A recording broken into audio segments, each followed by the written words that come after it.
Good afternoon. I'm Jillian Dijron and I'm currently working here in Jeddah, Saudi Arabia as an administrative nurse. So our final requirement in teaching strategy in nursing education is for us to do teaching demonstration. So in my case, I will be using discussion and audio-visual aids. So let us start. Good afternoon, nurses. How are you today? Good. So I know you're already familiar with the word policy, right? So I want you to remember that as a new nurse, you really need to be aware of the policies and procedure of your institution.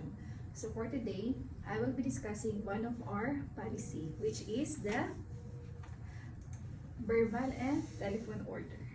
Okay?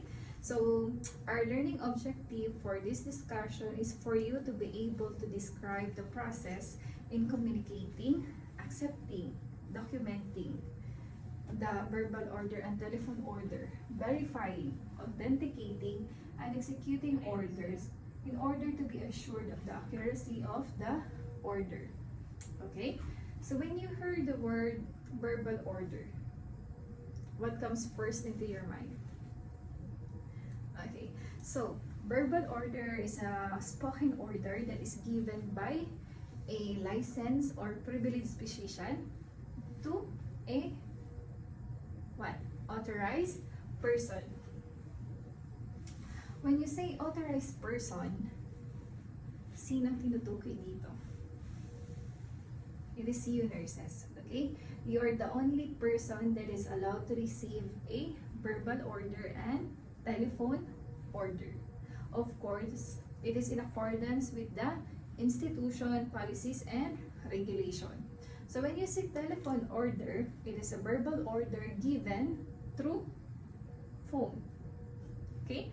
By a licensed or privileged physician to a authorized or registered nurses. Okay? But I want you to remember that not all orders can be accepted through verbal and telephone. There are only situations where immediate written or electronic communication is not feasible, and any delays in ordering might cause harm to the patient. Okay, so what are the situations that I'm talking about? Of course, emergency situation and urgent situation. When you say emergency situation, of course, it is a life-threatening situation. Code blue. Okay? CPR. Any sterile procedure. If your doctor is having ongoing procedure, pwedeng mag-verbal order siya. Okay? Urgent situation. For urgent situation, although there is no immediate danger or threat sa pasyente nyo, yet pag hindi naagapan or within 24 hours, there is a delay, so it might cause also harm to the patient. So we can accept verbal and telephone order. Okay? So what are the things or medication that are not allowed when a doctor is prescribing through verbal or telephone order? Number one is high alert and narcotic medication. Of course, except during emergency cases. Because you know what? These drugs, these medication are considered controlled drugs. Hindi siya basta-basta i-prescribe. Especially that you are here in Saudi Arabia, they are controlled drugs. Okay? Kailangan be aware kayo niyan. Okay? Chemotherapy drugs, TPN therapy. These two, it needs to be ordered.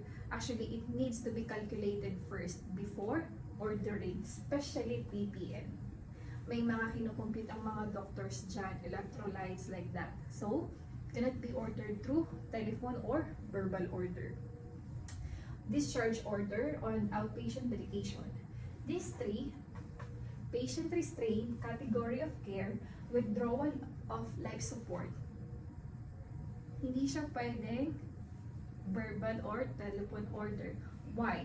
Because you know, these things should be assessed first by the physician before doing any management. So, you need to assess the patient first bago sila mag-restrain, bago sila mag-change ng code of status ng pasyente nyo, di ba? Bago nila i-withdraw yung life support ng pasyente, they need to see first the patient. So, you're not allowed to receive verbal order sa tatlong to.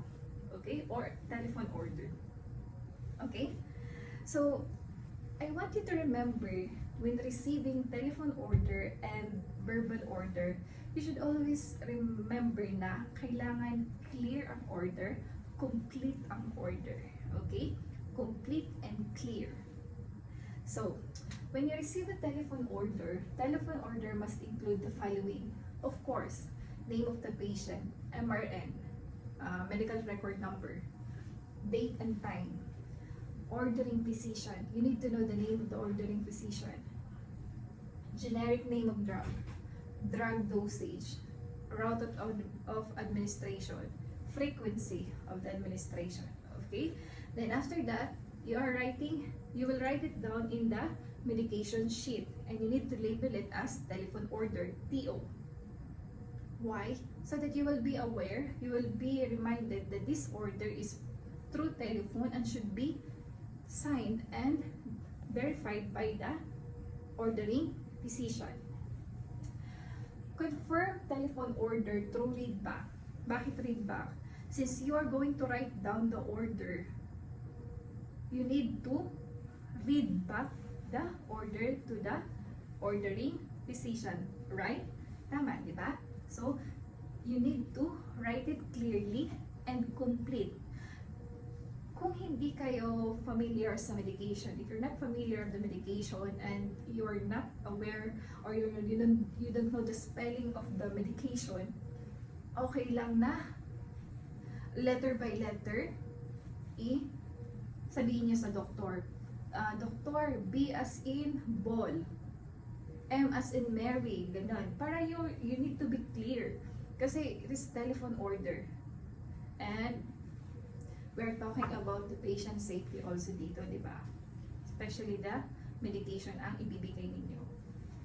Then, receiving and confirming nurses must sign the telephone order after transcribing the order.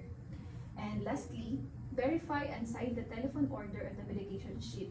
Actually, this should be done by the ordering physician. Next, for the verbal order, same goes with the telephone order.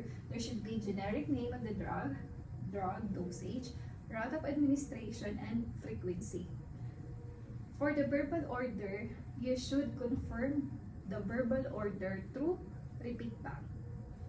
Sasabihin sa'yo ng doktor, ulitin mo lang, complete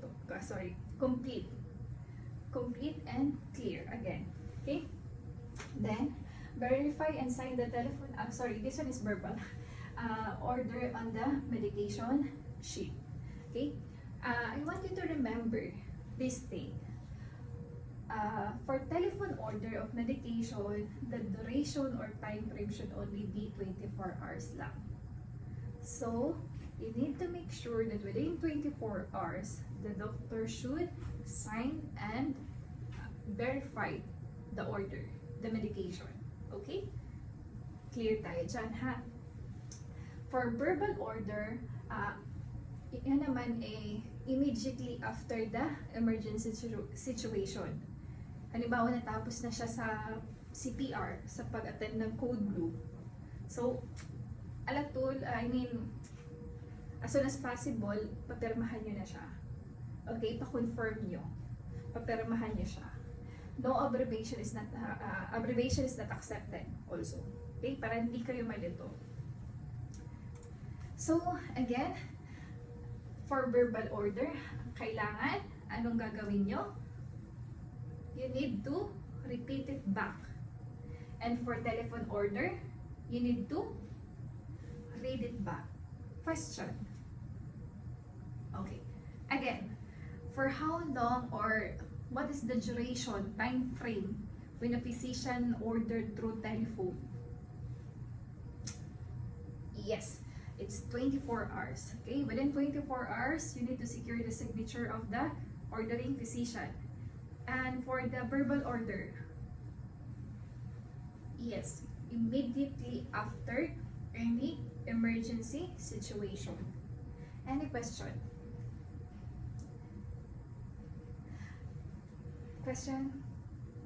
Okay.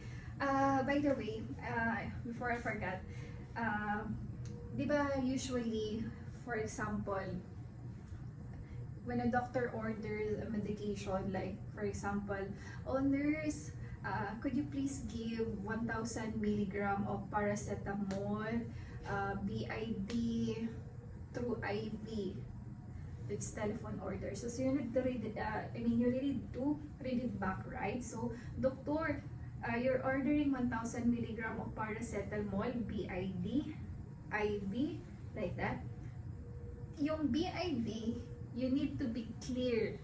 Hindi mo siya kailangan sabihin. Not hindi mo siya kailangan sabihin, but you need to be clear about the frequency. Instead of saying BID, kailangan na, doctor, to be given twice a day, every 12 hours, hindi ka pwede gumamit. As I've told you, you're not allowed to use abbreviation, right? Nakalimutan ko lang yun. So, anything else? Any questions? So, I hope